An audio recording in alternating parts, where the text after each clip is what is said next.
Hi, I'm an 11-year-old boy who's really good at maths, and by good, I mean like really, really good. I'm doing A-level maths, and I find it easy.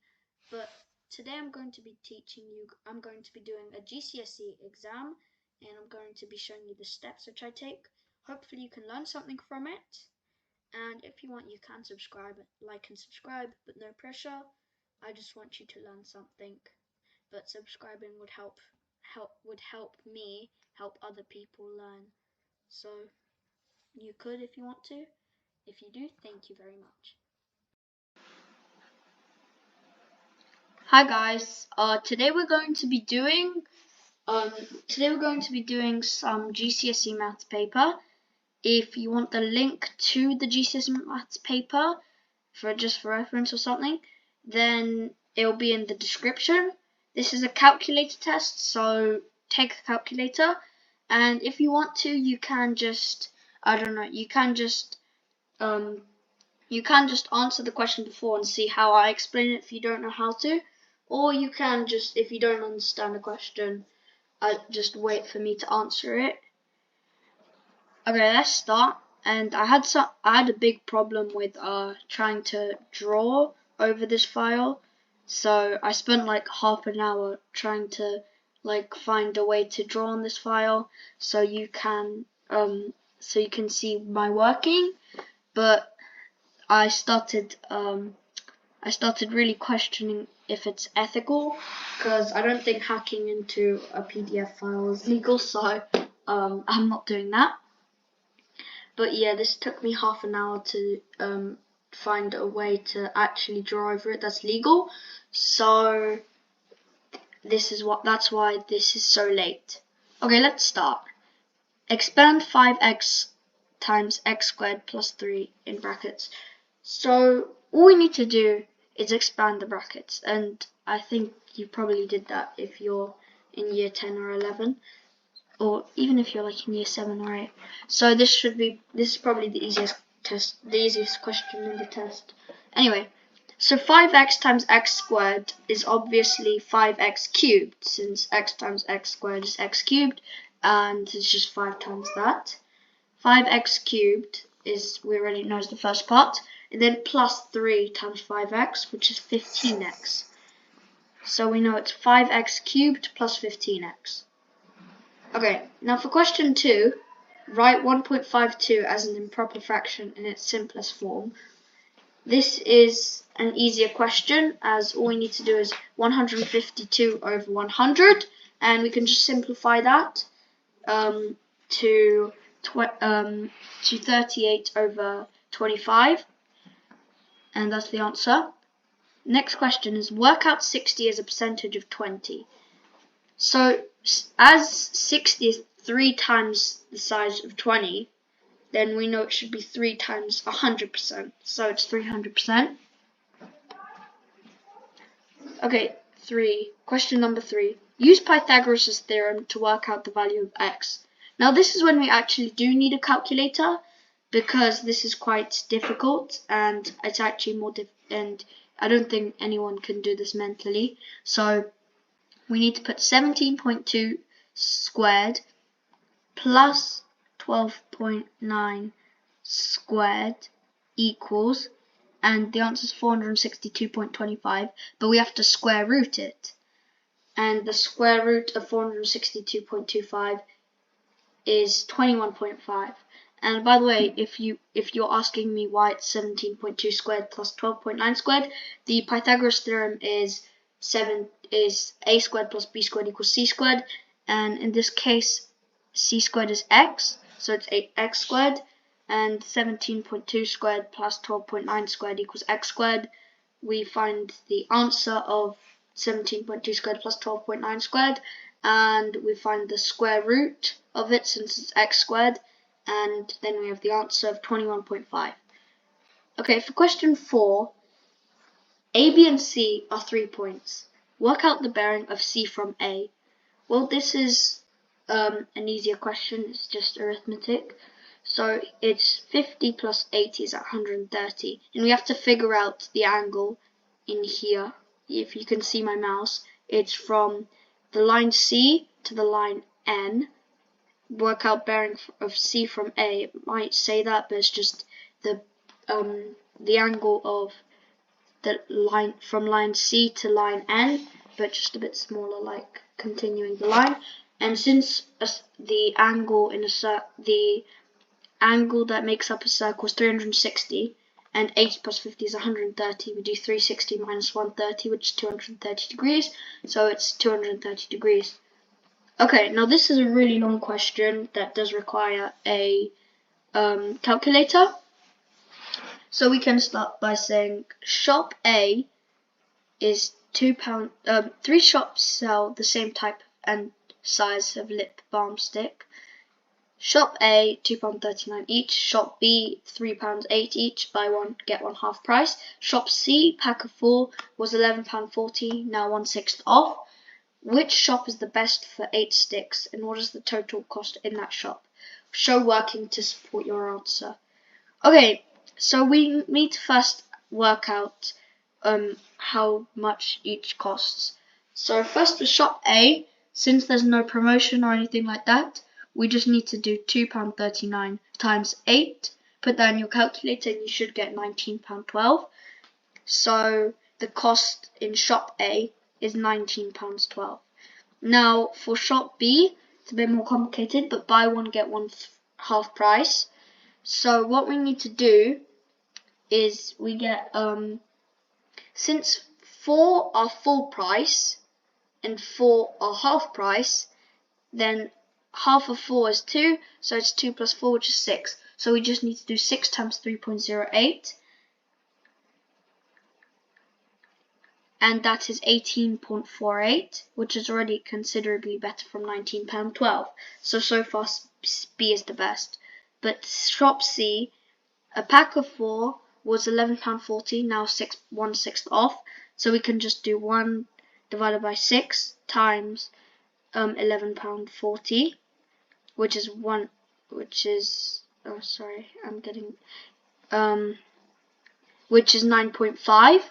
So 1/6 off of £11.40 is 9.5, and then we do 9.5 times 8, which is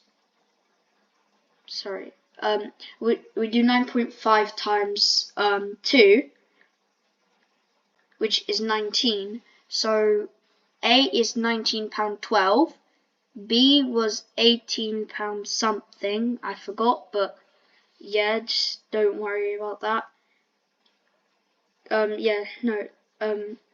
Shop B was £18.48. So A was £19.12, B was £18.48, and C was just £19. The best was shop B, and the total cost is £18.48. Okay, now this is an easier question. Round 1 of voting for head students is taking place in a school. To reach round 2, a student must receive at least 4/15 of the votes. What is the largest possible number of students that can reach round 2? Well, circle your answer. Well, it's quite easy to find out that how many times does 4 go into 15, and it's 3.75, but we can't, as long as it's not a full number, we can't count it, so it's just 3. So only 3 people can reach round 2, since only 3 people can receive 4/15. Otherwise, if it was 4 people, then there'd be more people voting than, it's just impossible. Okay, there are 900 votes in round 1. Sam receives 180 votes. Amy draws a pie chart to represent the results. Here is her method to work out the angle needed for Sean. Is Amy's method correct? Tick a box. She is wrong, because even though it is she was correct about 180 over 900 being 1/5. It's not 1/5 of 3/6. It's not 1/5 of 100 as she said here. It's actually 1/5 of 360, and 1/5 of 360 is 72 degrees. And if you say that anything similar to that, or say something that actually relates more to her workings, such as it shouldn't be times 100, it's times 360 because it's not 100 degrees in a circle, then you would be correct. Okay, question 7. Here is a prism drawn on an isometric grid. Work out the value of the prism. Well, since we know 1 centimeter, since we know that 1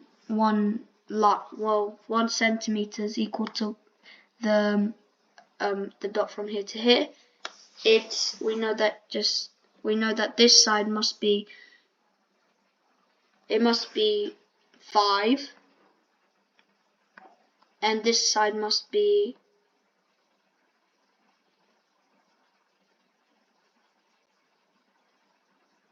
6, but it already says that here, so I don't know why I worked that out. So it's 6 times 5 times guys, I'm so sorry. I think I've lost my focus, and we'll skip that question and go on to it later. The answer is obviously 6 times 5 times 2, which is 60, and then for B, which is the other shape, because we split it into 2 compound shapes, it's 2 by 2 by 6, which is it's 2 by 2 by 6, yeah, which is 24. So it's 60 plus 24, which is 84. Yeah, so it's 84. That's the area. Now, Tasha drove 198 miles. Her average speed for the first 3 hours was 45 miles per hour. So her average speed for the rest of the journey was 31.5 miles per hour. Work out her average speed for the whole journey. The average speed for the first 3 hours was 45 minutes per hour. For 45 miles per hour means in the first 3 hours she traveled 3 times 45, which is 135. And so she only has 63 miles left to drive. And then her average speed for the rest of the journey was 31.5 miles per hour, which means it's 63 divided by 31.5, which is 2. So the whole journey was 5 hours, and she traveled 198 miles. So her average speed is 198 divided by 5, which is 39.6. Okay, and so her average speed for the whole journey is 39.6. Okay guys, if you got that right, well done. That's amazing. Okay, here's the term-to-term rule for a sequence. Double the previous term and add 3. The first 3 terms of the sequence are a plus 1 plus 2a plus 5 plus 4a plus 13. It's a plus 1 plus 2a plus 5, 4a plus 13. We know that each time it's double the previous term and add 3, and we have to show that the sum of first 4 terms is a multiple of 3. So we need to add up all first 4 terms. So it's a plus 1 plus 2a plus 5 plus 4a plus 13 plus 8a plus 29. And when we add that all together, we get sorry, I don't know why I'm blanking out right now, but we get I don't know, something's wrong, but yeah. So we get 15a plus 48, and 15a is divisible by 3. It's 5a, and 48 is divisible by 3. It's 6. It's 16. So we know that both are multiples of 3 or divisible by 3.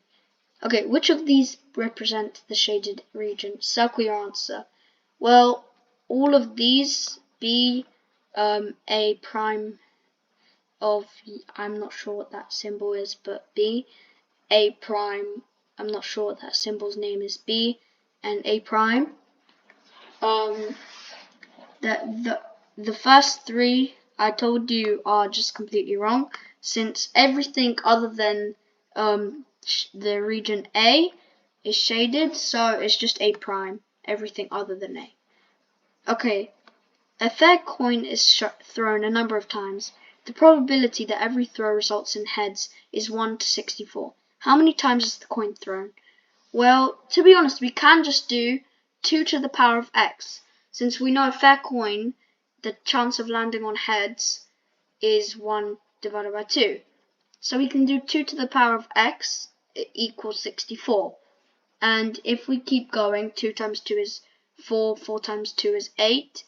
2 times 2 is 4, 4 times 2 is 8, 8 times 2 is 16, 16 times 2 is 32, 32 times 2 is 64. So if we count the amount of times we multiplied by 2, we'll get 6. So the coin is thrown 6 times. Okay, and this will so these two will be the last questions. Okay, here's some information about the members of the basketball club. Number of members: junior 30, senior 20. Mean height of members 1.6, 2.05. Work out the mean height of all 50 members of the club. Give your answer as decimal. All we need to do is put in our calculator is 30 times 1.6, which equals 48, plus 20 times 2.05, which equals 89, divided by 50, which equals 1.78. So the mean height of all 50 members of the club as a decimal is 1.78. Okay, now this will be the last question. A straight line passes through 314 and 1232. Work out the equation of the line. Give your answer in the form of y equals mx plus c. So we know the rate of change is 2. The slope of the line is 2 because the change in x is 9 and the change in y is 18. It's 18 divided by 9, which is 2. So we know it's y equals 2x plus the y-intercept, which we know if it's slope of 2, it'll go you will have to subtract 3 from x and then 3 times 2 from y, and so 3 minus 3 is 0 and 14 minus 6 is 8. So the answer is y equals 2x plus 8. Okay, thank you guys for watching. The rest will be in my next video. Yeah, I really hope you learned something and I really hope you understand better. See you next time.